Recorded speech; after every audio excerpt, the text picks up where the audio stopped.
Hey everybody, welcome back for another video. Today we're going to be talking about the winged skull, this gravestone symbol that shows up in a lot of cemeteries that are much older, typically dating from the 1700s and 1600s, also referred to as the death head. Sometimes it's just a skull with crossbones, or other times it's this winged skull, sometimes with crossbones. So I wanted just to touch on this a little bit because there's a little crossover between some of the other subjects I've been researching. So let's get into it. Now, what's of interest to me, as well as the person who wrote this article, one of the many reasons is because they show up everywhere on the Atlantic coast throughout the colonial period. And if you've watched my videos, you know I'm really interested in the early colonial period. But these are just some of these winged skulls that show up in some of these cemeteries. This is a King's Chapel gravestone on the left here with added crossbones at the top. And this one on the right is from a Boston gravestone, site unknown, likely Copp's Hill, but just a similar design. And sometimes, like I said, it's just a skull and crossbones. But despite the popular association of the symbol with pirates on gravestones, it signifies death and mortality rather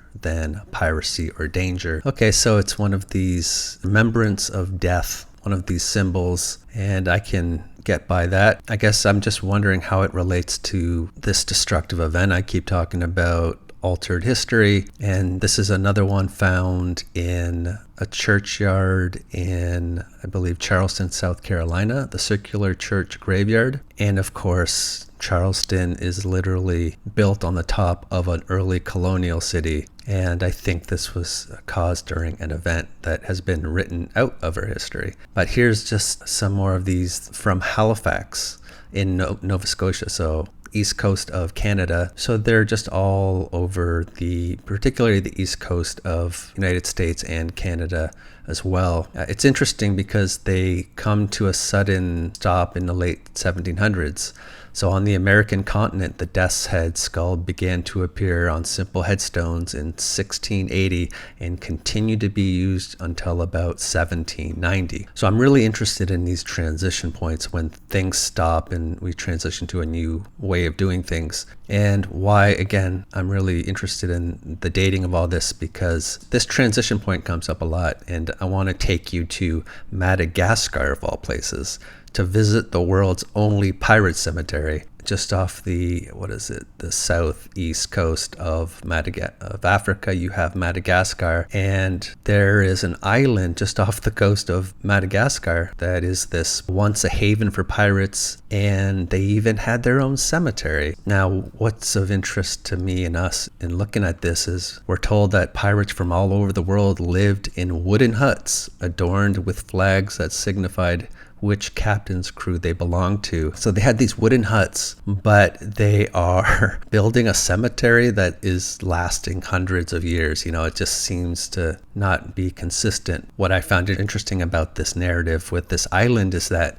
we're told the pirates were off this island by the late 1700s, when the French forcibly seized the island, and eventually it was returned to Madagascar in 1960. So the dating, again, if you look at this whole use of these death head skulls on these gravestones, it comes to an end in the late 1700s. So when I go back to Madagascar and I'm looking at just this whole narrative, I guess it sounds a little fishy to me. And the fact they were kicked off the island eventually by the French right about the same time, at least in our official history, I find that very interesting. So I think there's something to this, in my opinion. And going back to Canada, Newfoundland, again on the East Coast, I was talking about this in another video, something else that comes to an end in the mid to late 1700s, and it's with regards to gravestones. I was talking about how they found these gravestones with these combined letters on some of these gravestones referred to as ligatures,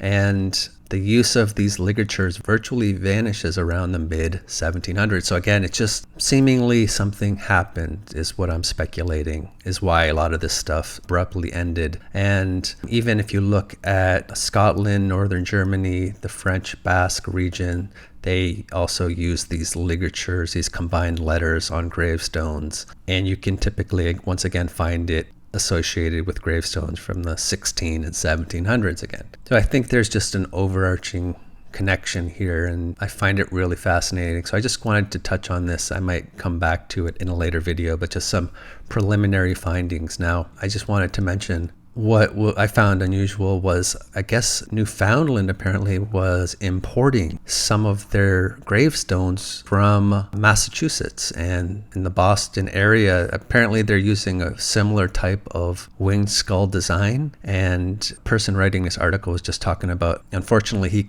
hasn't been able to track down a carver or carvers that can be identified as producing this design, but just due to the sheer volume of this style of gravestone in Boston alone, he suspects that they likely worked within that area. So just interesting, these two gravestones from the two very different settlements in Newfoundland. So just the idea they were even importing some of these stones with the same design, just something of note. And in the same article, the author was just pointing out these different areas: Cambridge, Salem, Halifax, Newfoundland, color-coded, and just how you had a lot of activity in the mid to late 1700s with this particular type of style of skull carving on gravestones. So just wanted to point that out. Now, I want to transition briefly, just give an update on a topic I touched on in a video called Jehovah versus the Star Cities. And once again, in the 1700s, there was this phenomenon on some European coins that featured this 4-letter name, however you want to view that. But I was talking about this in the video,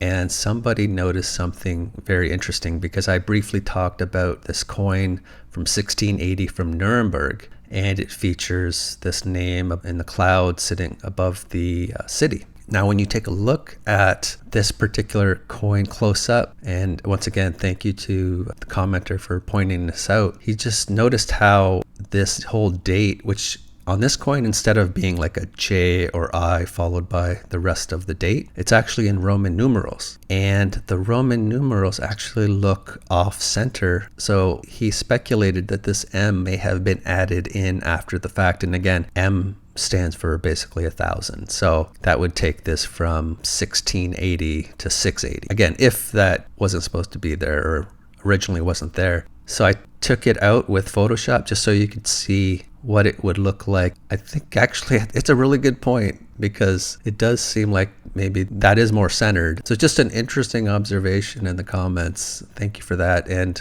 I just wanted to touch on, I just did a little more digging on another coin from another city in Germany, Augsburg. And they also had Roman numerals instead of using the I or a J. And I could kind of see it. It almost looks like this M is a little off the line, but I did another little Photoshop on it and just took away the 1,000 once again. And maybe there is something to this. So I'll be looking into it a bit more deeply, in the coming weeks. So maybe I'll have something to report down the road. But I just wanted to share it with you guys. And once again, thanks to all the comments about this. So really appreciate that. So I guess that's about all I got for you for today. Just wanted to hit on some of these points, but I do want to give a shout out to my channel members. Thank you for all your help and support. Always greatly appreciated. As well as my patrons. Thank you as well for everything that you do. Really appreciate the support. So thanks very much.